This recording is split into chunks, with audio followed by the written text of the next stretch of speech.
So I want to make sure that you're introduced to the Mormon Truth videos. Quite a few here.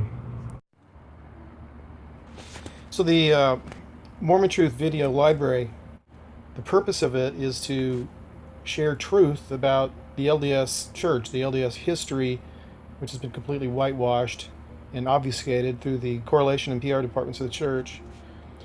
So we use primary source documents to view things that you won't hear in gospel doctrine class or any other church class, that you won't see in your lesson materials.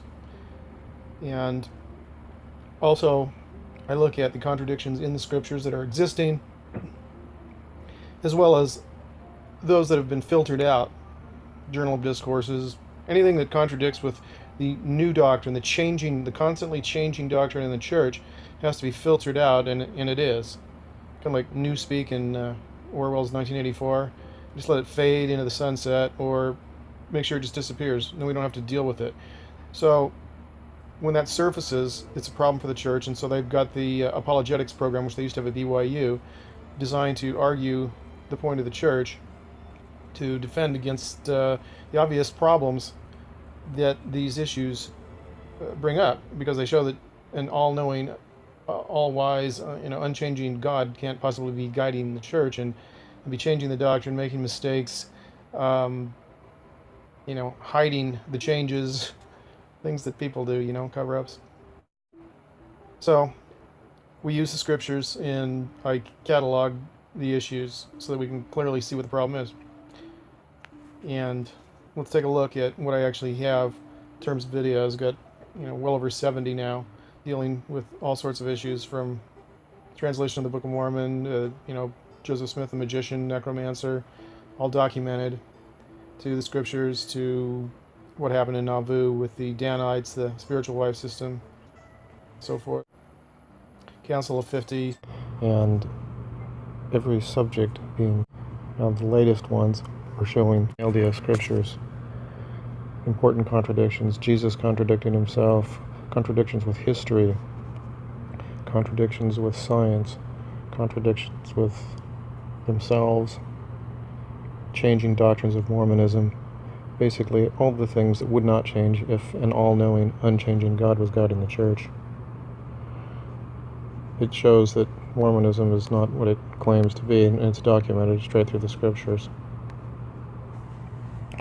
Another truthfulness of the scriptures here.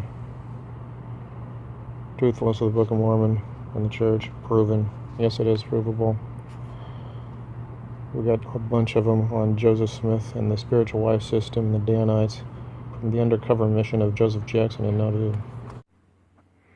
The Mormon Truth videos, or the Mormon Truth Video Library, literally it exists because history has been whitewashed. The correlated materials do not show the accurate history of the church at all.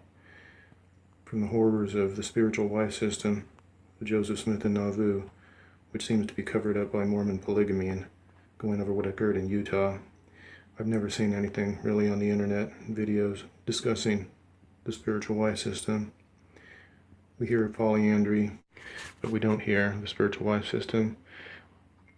I document the massive contradictions in everything to do with the church, with the scriptures which contradict each other constantly. Jesus changes his mind, can't seem to keep track of what he said in one revelation to another.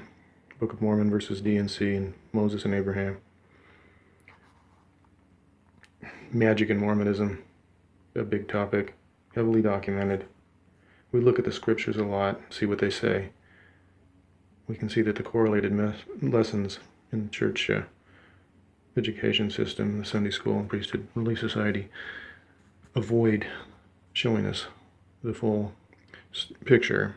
We're deliberately guided away from what's happening in church history and from the contradictions in the scriptures. The first vision, things that are on the Gospel Topics essays, Book of Abraham, the content in it, which has massive errors, massive linguistic anachronisms, so many things that are actually false history, provably so.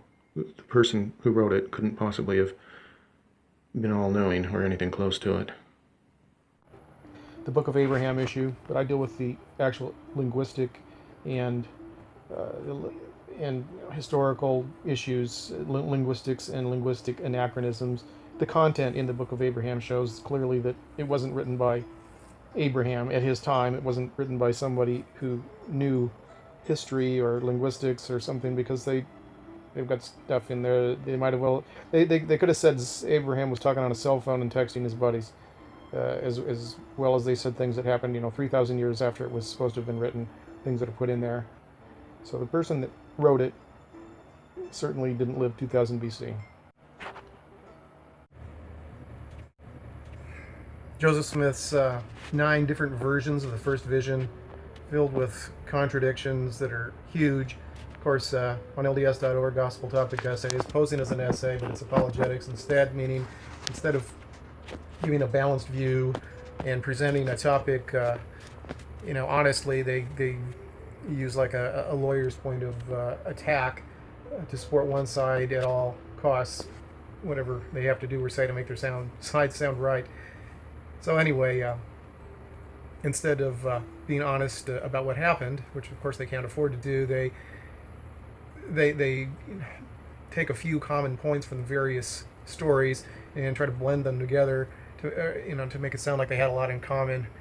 In fact, they even have a page where they've got a composite view, kind of like a blending of the Gospels, to make it look like the Gospels were in harmony with each other in the New Testament, which they absolutely were not. With looking at the story of the last days of Jesus and that sort of a thing. Try to blend it together to give you a nice story, but if you look, the contradictions are pretty bad. So same thing with the first vision thing. Book of Abraham, they're not looking at the content at all. They're looking at the problem that it's been well publicized that the papyrus was available, or copies of it, and has now been translated, actually, for many years. And of course, it had nothing to do with Abraham, nor was it from 2000 BC. It was closer to maybe 100 or 200 BC, and it was a funerary text. Having to it had nothing at all to do with Abraham. So they try to obfuscate things again there, and just say, hey, you'll never be able to figure it out, so just pray about it. And that's what they basically do with all the DNA and the Lamanites. The fact that 99.4% of the Native American tribes tested show that their ancestry is from Siberia, Northeast Asia, not the Middle East. They were not Israelites. And what we see there, of course, is that the church has changed its tune. They've changed the Book of Mormon preface, regarding the ancestry of the American Indians to among the. They use a theory basically stating that they blended into a large existing population, which is absolutely contrary to what the Book of Mormon says the case was. And of course, that would only be possible if Noah's flood never happened, which of course there's plenty of historical evidence showing civilizations going right through that period that were not affected by any flood. But the church throws out the baby with the bathwater to try to save the Book of Mormon, and they throw out Genesis essentially and try to be very very vague. But they suggest that they Nephites blended into a large existing population. Still managed to have a civil war while blending in with all these. It's so when you try to look at how possibly it could be, but it makes no sense. Anyway, they would have had to been here long before Adam and survived the flood, and contradicts the Book of Mormon, promises that Lehi's seed would have this land unto themselves, at least until the Gentiles came. So topic after topic, they try to deal with the fact that science, history, and everything else shows a story that is not in harmony with the stories we get in the Book of Mormon and from the church. All-knowing, unchanging God guides the church. So that's why they have them.